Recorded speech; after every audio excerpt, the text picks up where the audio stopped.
Hello, Assalamualaikum warahmatullahi wabarakatuh. So, apa khabar? Pagi, TPM. Okay, hari Isnin. So, insyaAllah kita sama-sama doakan hari Isnin ni hari yang dia berkati permulaan minggu kita, permulaan hari kita, supaya kita lebih bersemangat lagi untuk menyebarkan ilmu, bersemangat lagi menjadi tutor dan juga usahawan pendidikan, trainer yang berjaya, insyaAllah. So jadi hari ini saya nak kongsikan based on pengalaman sendiri. Pengalaman sendiri bagaimana saya terlibat dalam bidang ni. Apa benda yang menyebabkan saya tak boleh pergi jauh pada satu masa tu, dan juga pengalaman tutor-tutor dan usahawan pendidikan lain yang menyebabkan tidak kekal lama dalam bidang ni. So sebelum saya pergi jauh, check suara. Suara clear, line clear tak? So saya sebab on the way ni on the way.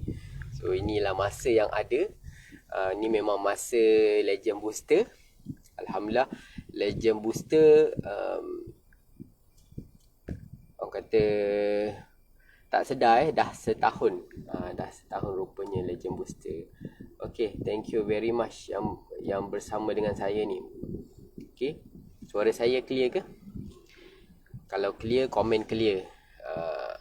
Kalau dari segi audio, dari segi internet lain kan, boleh komen. Okay, apa yang menyebabkan kita punya kerjaya tutor kita ni tidak boleh bertahan lama?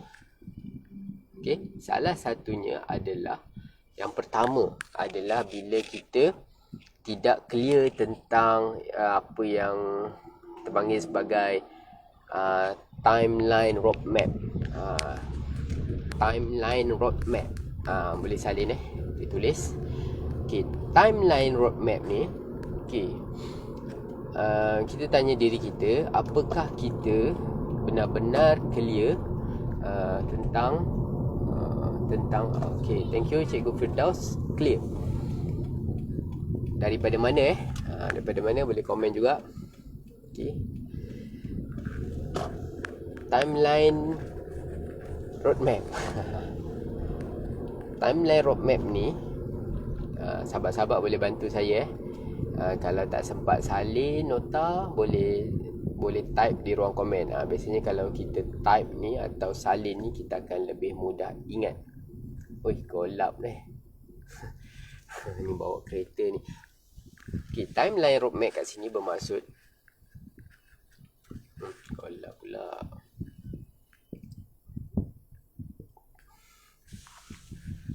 Okay, Ilham pun ada, Bondamun pun ada.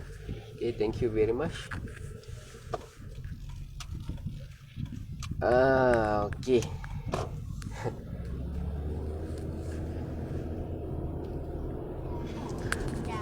Dia bermaksud, kalau Stephen Covey dalam buku dia, Seven Habits of Successful People, dia kata begin with the end in mind. Maksudnya, kalau kita nak successful dalam buat satu perkara tu, kita kena jelas apa pengakhiran dia, apa yang di hujungnya.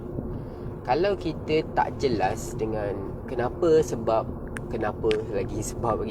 kita jadi tutor ni, jadi kita susah nak motivate diri kita, kita susah nak push out diri kita to the limit, kita susah nak optimumkan lagi potensi bakat yang ada dalam diri kita. Yang mana kita ingat, okay, tutor ni dia mengajar saja kan, jadi kita susah untuk keluar daripada keadaan yang orang kata lebih. Okay, kita nak keluarkan potensi kita. Sebab kalau teaching, mengajar ni salah satu bakat kan, salah satu skill. Tapi sebenarnya banyak lagi skill yang seorang tutor tu bila dia explore, dia boleh pergi ke next level. Okay, timeline roadmap clear nak pergi mana? Ada banyak orang komen. Aduh. Tak naik ke mana tu? Saya ni macam biasalah. Kalau boleh belikan ramen, saya belikan ramen. Tenang. Orang kata bergerak sana bergerak sini, tak boleh duduk diam. So saya dengan askar ni ke mana push. Salam. Okey. Siapa duduk sorok? Ni askar semua ada kat belakang ni. Maklumlah, dah boleh merentas.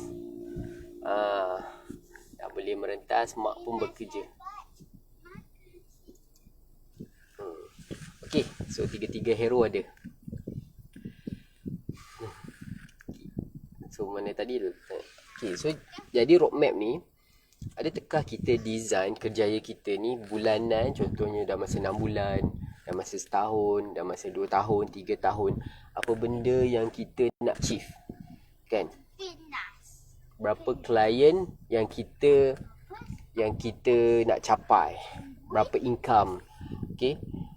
Apa lagi yang kita nak takluki diri kita untuk orang kata bercakap depan lebih ramai student, depan lebih ramai audience. So jadi kita nak takluk benda tu. Waalaikumsalam, Cikgu Hakim pun ada Thank you. So boleh bantu saya share. Siapa share, kita bagi macam biasa 3 bintang. Okay. So jadi bila kita tak clear roadmap tu kan, timeline tu adalah maksudnya kita bahagikan per quarter ataupun per bulan ke ataupun tahunan ke, kan. So jadi itu dari segi timeline. Kemudian dari segi roadmap, apa benda yang kita nak capai, kan, yang jauh lah. Yang roadmap ni yang kata yang lebih jauh. So jadi ramai tutor dia tak merancang di situ, yang menyebabkan dia rasa kerjaya dia ni tak boleh pergi jauh. Dan bila dia rasa dia tak boleh pergi jauh, dia tak akan give the best. Dan itulah masuk ke point yang kedua. Okay, you ready? Comment yang first ni leads ke benda yang kedua. Ini memang ramai yang terjebak lah, dan saya pun pernah terjebak. That's why saya cerita based on pengalaman sendiri, based on pengalaman ramai tutor. So kalau nak tahu, komen nak tahu. Jangan lupa share kan. Komen dulu kan. Komen dulu, share dulu, komen nak tahu. Kalau ramai komen nak tahu, and then kita akan elaborate lebih lagi point ni, kan. Maksudnya anda betul-betul nak tahu. Sebab apa? Kalau anda buat benda ni, mungkin kerjaya anda akan habislah. Habis.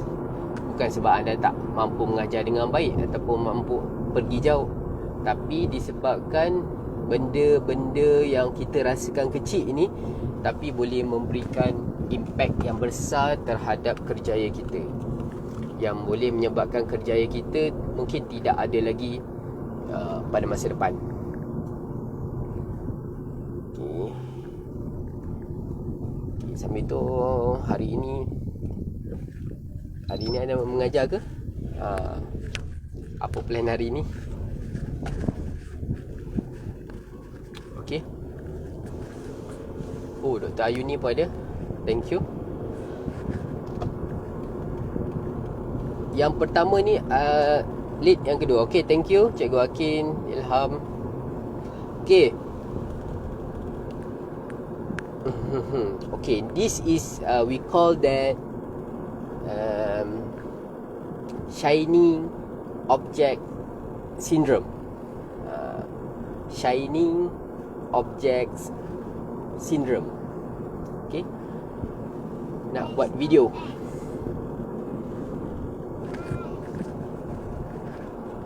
Bantu saya. Okey, salin nota ni ataupun tolong type di ruang komen supaya kita dapat bantu lebih ramai lagi kawan-kawan kita, kan. Sebab jiwa pendidik tu jiwa berkongsi.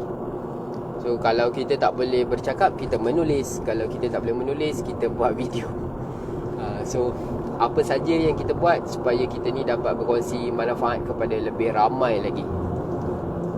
Okay, anda tahu tak, pernah dengar tak Shining Object Syndrome ni? Okay,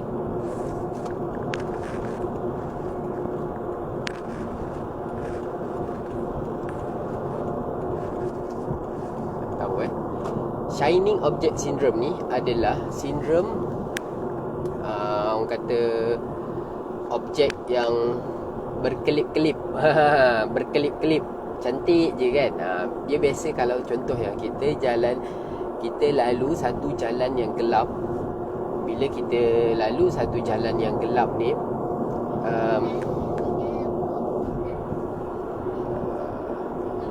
Cik B, Cik B dah join ke ni forum? Aku cakap dengan video tak sama. Bila kita katakanlah kita ni lalu jalan yang gelap kan, kemudian ada cahaya-cahaya yang macam berkelip-kelip tau. Tapi jalan kita dah lah gelap, kita tak nampak depan tu kan. So macam-macam di fikiran kita, boleh sampai ke ujung tu kan, boleh pergi jauh ke ni kan. Kita dah lah tak nampak masa depan kita dalam kerjaya Twitter ni, dalam bisnes pendidikan. Walaupun kita dah buat bertahun-tahun, tapi bila kita nampak, menggamit tau, Shining Object ni menggamit-gamit untuk kita ni. Dia macam seakan-akan memanggil kita supaya datanglah sini. Dia boleh jadi attraction, dia boleh jadi distraction. Okay, so jadi attraction dan distraction. So jadi attraction boleh jadi benda-benda yang baik kan, manakala distraction ni adalah benda-benda yang kurang baik. Kalau benda tu baik, it's okay.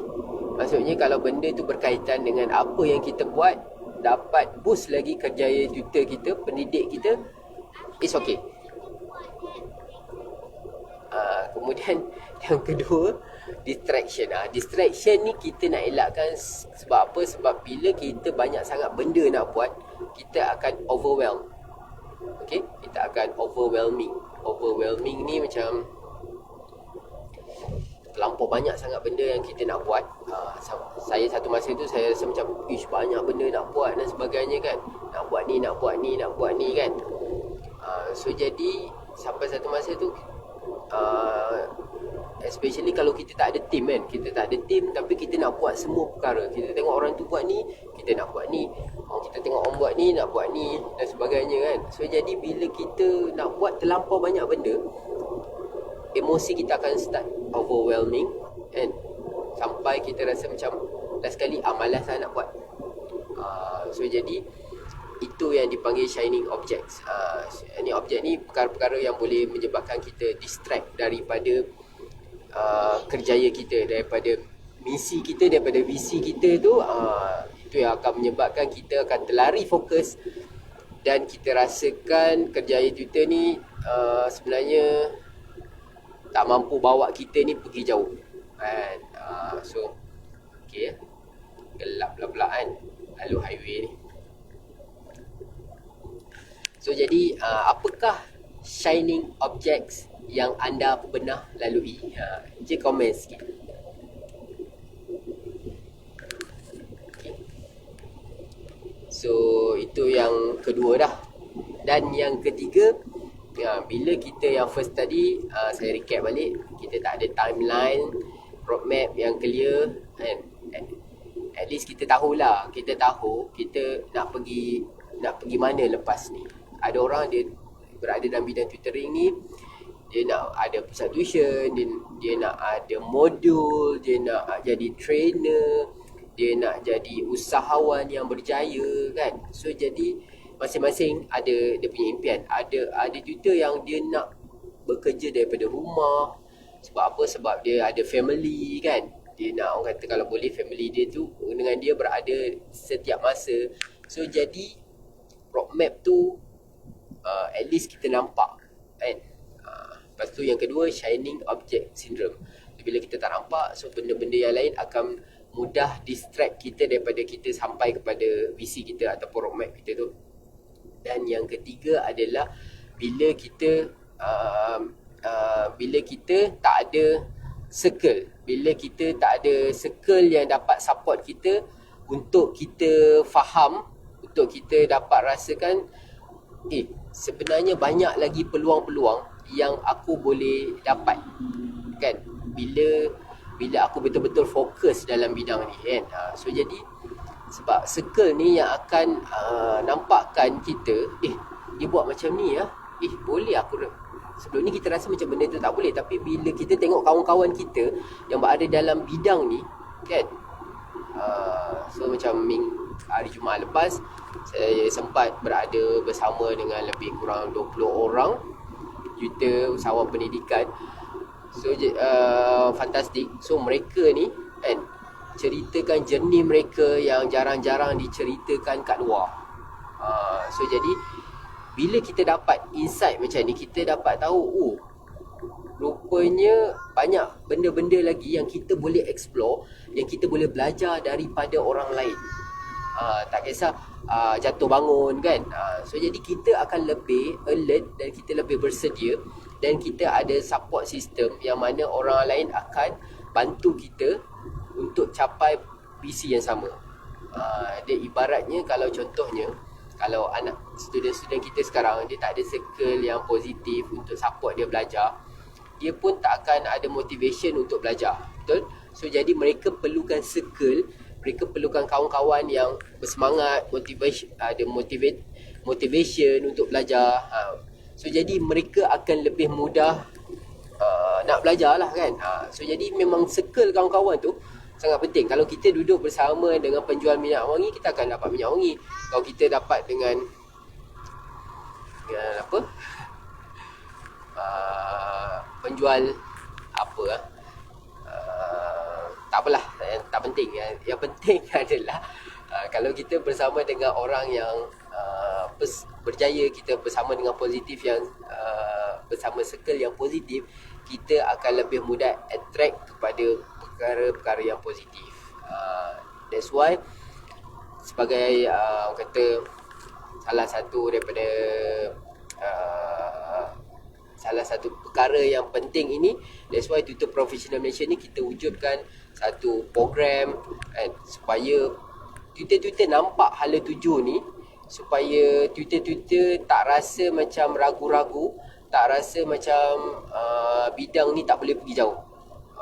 Itu what we call Seminar Expert Tutor, yang insyaAllah kita akan buat pada 16 Disember ini, sempena 1 tahun. Sempena 1 tahun sharing Legend Booster ni, kita nak bawakan tutor-tutor untuk tahu lebih jauh lagi, untuk kuasai potensi mereka yang dah ada dalam diri anda semua ni, untuk pergi lebih jauh. So insyaAllah nantikan update yang terkini. Jangan lupa like, jangan lupa follow. Morning, Cikgu Ain pun ada. Jom semangat. Cikgu Ain semangat apa hari ni? Dia founder Pusat Tuition Laman Minda, kan. So jadi insyaAllah saya doakan kita semua akan dapat beri manfaat kepada lebih ramai pelajar kat luar sana. Kita dapat bantu pendidik-pendidik, tutor-tutor, trainer, kan, insyaAllah untuk pergi lebih jauh. Saya yakin jika anda betul-betul fokus, jika anda betul-betul kuasai apa lagi skill-skill yang diperlukan untuk anda develop dalam bidang pendidikan. That's why saya suka gabungkan tuition ni hanyalah subset dalam bidang pendidikan. Kalau kita betul-betul tahu skill yang betul, kita bukan saja menguasai boleh pergi lebih jauh dalam bidang tuition ni, tapi kita pun boleh pergi lebih jauh dalam bidang pendidikan, which is pendidikan sekolah rendah dan sekolah menengah ada 5 juta pelajar. Itu belum cerita dari sudut tertiary education, kan, college, universiti, kan. So lagilah, kan, berjuta-juta. Okay, so thank you very much semua. Jangan lupa kita jumpa anda di puncak kejayaan. Puncak kejayaan tu sama ada di dunia dan insyaAllah di akhirat juga. Sebab saya yakin pendidik yang tulus ikhlas mendidik, insya-Allah mereka ni akan bersama dengan orang-orang yang beriman di akhirat kelak. Insya-Allah. Yakin sebelum berjaya, be the legend.